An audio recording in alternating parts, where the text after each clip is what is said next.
I am the youth of the land. I am easygoing and parasitic. I am irresponsible. I do not stand before you to whitewash my errors. I admit that the accusations heard against me are in great part true.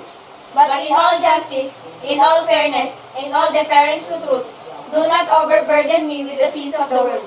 Do not hold me entirely accountable for our failings. Do not crucify me for a cross I did not fashion.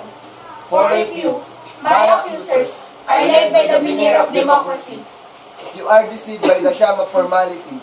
do not expect that I be serious-minded and constant.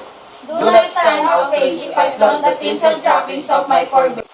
If you, my accusers, throw wide open the doors of opportunity to the competent and the incompetent, If you welcome the responsible and the irresponsible, do not ask that I be competent. Do not demand that I be responsible.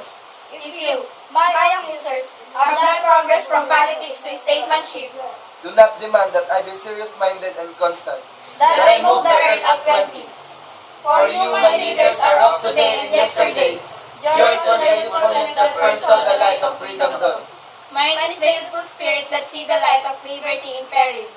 Yours was the hand that struck the heart of the empire. Mine is the hand born to build eternal. Demand of me, but teach me before you demand. Do not train me to leadership that cannot be mine. Do not show me an indolence I cannot afford. Do not accustom me to arrogance I shall never enjoy. Do not lead me into a way of life I never knew. For I cannot build without my strength. I cannot suffer without my hopes. I cannot live without my dreams. Give me leaders who shall lead lives fraught with hardship and sacrifice, who shall demand of themselves before they demand of me. Give me leaders who shall live successors tempered in the crucible of merit. Give me leaders, and there's my mind to mold. Give me leaders and there's my blood to shed. Give me leaders, and there's my will to command. Give me leaders and there's my destiny to shape.